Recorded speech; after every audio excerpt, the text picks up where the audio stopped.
know the people, where they have the family, when they know the language, their habits, the traditions. It's easier for them because they were born in this environment. For them, it's easier to grow up and to become productive people in the environment which they were born in. Immigration comes at the second best. Second best. If something didn't work, if they got in trouble with the IRS, if they got in trouble here and there, or they tried to have something better, I don't know. But immigration is usually something which is second best, and many of them, for a long time, sit on their suitcases, dreaming about coming back to the places. This is usually when it comes to Western cultures. When it comes to Islam, the picture is totally different. They derive the idea of hijrah, hagira, immigration, from what happened with the Prophet Muhammad, peace be upon him. He immigrated from Mecca, his hometown, his family, to a different town when he was a foreigner, a stranger in Medina in the year of 622. But this is the beginning of the counting of the Hijrah, of the Hijri calendar. Not when he was born, not when he started the prophecy. This was not important. The Hijrah is the important. Why? Because when he immigrated from Mecca, in Mecca he was a prophet. He was a Mochiach Bashar, the one who called upon the people to correct their ways of behavior. He was somebody who called upon the Meccans to stop killing their daughters, to stop selling slaves, because it was not moral to do this. There were some attempts to kill him, so he ran away. And usually, when you run away to another place, you are somebody low grade, because people look at you as a foreigner. But in Medina, he succeeded to be the judge to begin with, because he is not part of any struggle, because he is foreigner. Then he became the leader of the city. Then he became the commander of their army. Then he became the conqueror of Mecca when he occupied Mecca 8 years later. So in Medina, the Hijrah enabled him to turn from a prophet to a statesman, from a persecuted man to a commander of an army. Means the Hijrah actually turned him into something which sustains until this very day. Commander, conqueror, statesman. This is what happened because of the Hijrah. From this, Muslims derive the idea that if we emigrate to other places, we immigrate not to be strangers and foreigners. We immigrate in order to be the masters and the owners and the commanders and those who will impose their ways of thinking, and especially the Sharia, on the others. You can see it very clearly today in Britain, where some places where they have an Islamic majority, already they implement the Sharia law on the city. You cannot find alcoholic beverages in the supermarkets. You cannot find pork meat in the supermarkets. You cannot buy contraceptives in pharmacies because it's immoral or illegal. And this is what happens little by little, step by step, inch by inch, town by town. A French friend told me, he is an Algerian, told me that we Algerians, we don't move from Algeria to France, we move Algeria to France. And there is a big difference between the two issues. The world, this is what happens today. Those who are lying on the beach, not to see it, they don't see it. But if you really look at what happens, not behind the scenes, in the courtrooms, in the public sphere, you can see definitely that if America doesn't watch it, America will find itself in the same situation as Europe today. And it will be in a time with most of us, if not all of us, we will be still alive to see it. It's a matter of years, and not many of them. The question is now, what can be done?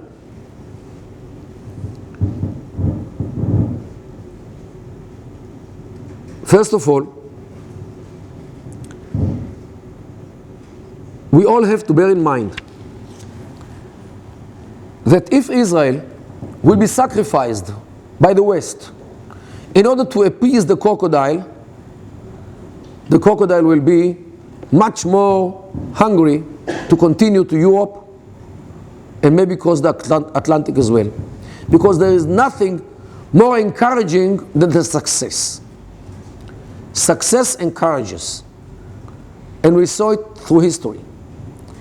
Only when the others, Christians and Jews, will prove that they are invincible, they will be able to deter the third jihad. It needs, first of all, demography.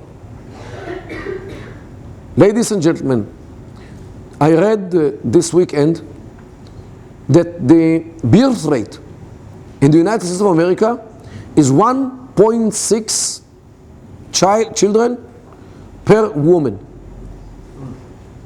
This is a destructive issue because a society, in order to remain as it is, needs 2.1 children per woman. A society which a woman bears 1.6 children is a society which walks proudly into the museum. And I'm serious about it. It will happen in some dozens of years.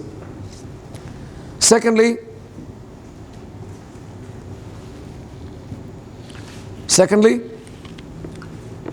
we have to adopt another discourse. Political correctness will kill the West, will kill Israel, will kill the United States. A spade should be named a spade. There is no way to name a spade in another naming. Because if you do it, you shut your eyes not to see the reality. Third thing, we have to change the mindset from defense to offense, from being under attack to let the other side be or feel that he has to answer an attack. Again, because if you defend yourself, you might stay alive. Maybe not. If you go on attack, you might prevail. And you might win the equation. The same thing is with Hasbara and branding Israel. Always. Not to be on defense. Kick the ball to the other court. Even if it is a basketball. Just put it there. Take a big mirror. Let them look at their own faces. What they do in Egypt. What they do in Sudan. Ladies and gentlemen, Sudan witnessed a civil war some 50 years. Since the 50s until the 2000s. Some 50 years of bloodshed between the Muslims, the Arab Muslims who live in the north, and the Southern Africans who are Christians and animists who live in the south, until the state was divided some year and a half ago. 2 million people were killed in this war. Who knows about this? Who knew about this? Who wrote about this?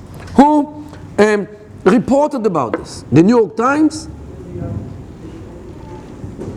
People were oblivious of this war because Israel and the Palestinians is the most important issue, because it's much easier to send the lights to Israel and to show Israel as if it is the problem. What, Israel was the problem between Khartoum and Juba and the south of Sudan? Israel was manipulating this war? Darfur, the atrocities of Darfur, hundreds of thousands of people were killed, hundreds of thousands of women were raped. Yes, because of Israel, of course, definitely. Sunnis and Shias are butchering each other in Iraq for 14 centuries. Since the Prophet Muhammad closed his eyes forever, the struggle over the inheritance is in Islam. Yes, because of Israel, of course. Okay? The Turks are butchering the Kurds and all of us, all are Muslims. As you might know, 30,000 Turks were killed in the last 10 years in Turkey because of the Kurdish insurgency. Because of Israel, of course. Not to mention the Arab Spring with hundreds of thousands of people were killed, of course, because of Israel. Everything Israel. As if Israel is... The Egyptian pilots in 1961-62 were gassing the Yemenites to death by sarin and other gases. Of course, Israel was there to kill the Yemenites. Okay, this is the picture which people are getting when you talk about peace in the Middle East. As if Israel is responsible to all these atrocities which Arabs and Muslims brought upon themselves. And I do not mention the civil war in Algeria between 1992 and 1998. 500,000 Algerians were butchered by their brethren.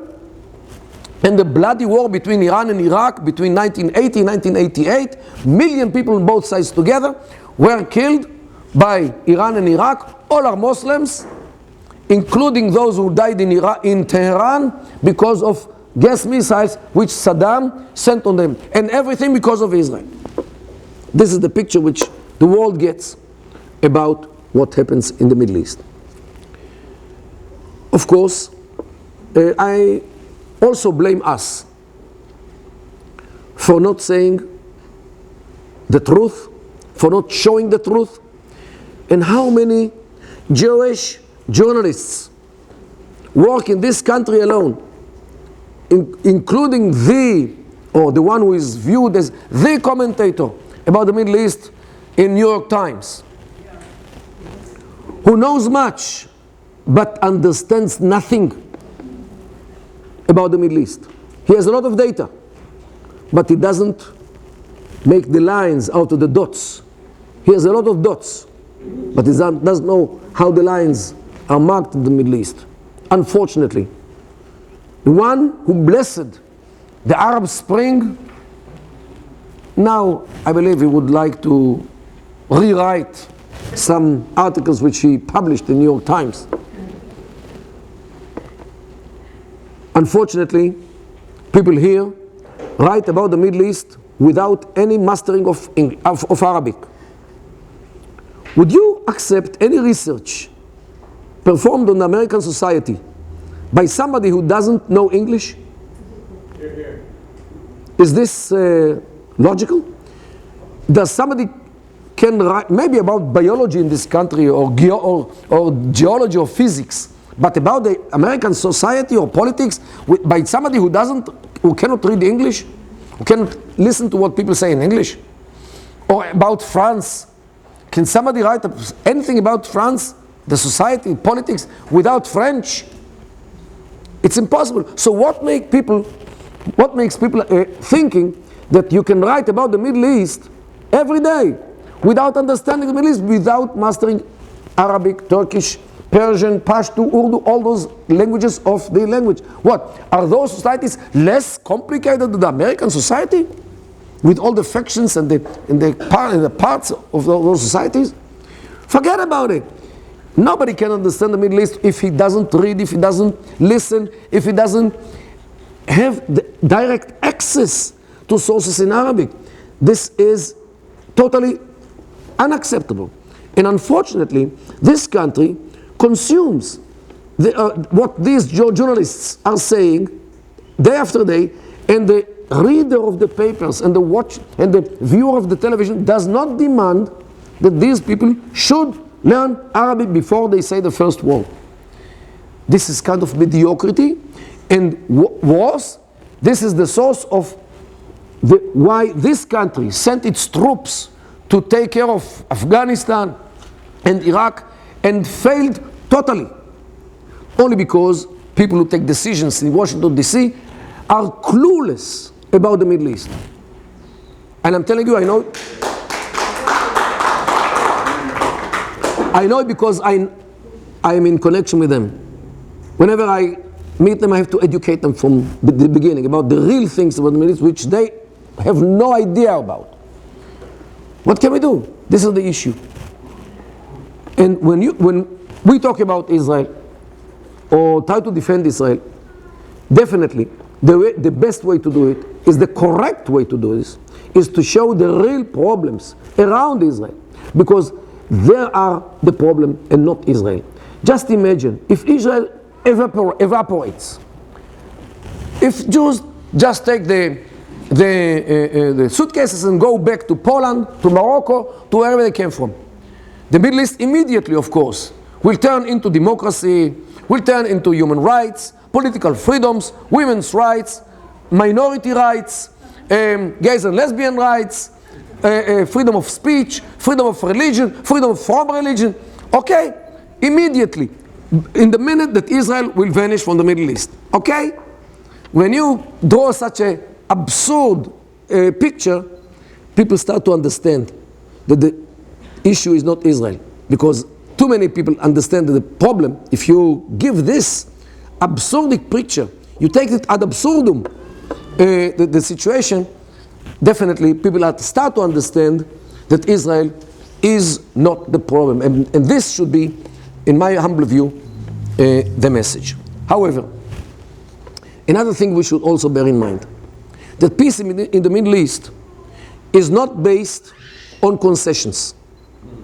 Concessions reflect weakness, and weakness demands something else. If somebody is viewed as weak, all he gets in the Middle East is a kick in the you know where, and is being chased out from the club. Peace in the Middle East is given only to the invincible. This is the core issue in tribalism, which is alive and kicking in the Middle East. Unlike in this country, where the tribes are exterminated, in the Middle East, tribalism is alive, not only alive and kicking, it is alive and killing. Actually, this is my forthcoming book, Alive and Killing, Tribalism in the Modern Arab World. Alive and killing, tribalism in the modern Arab world.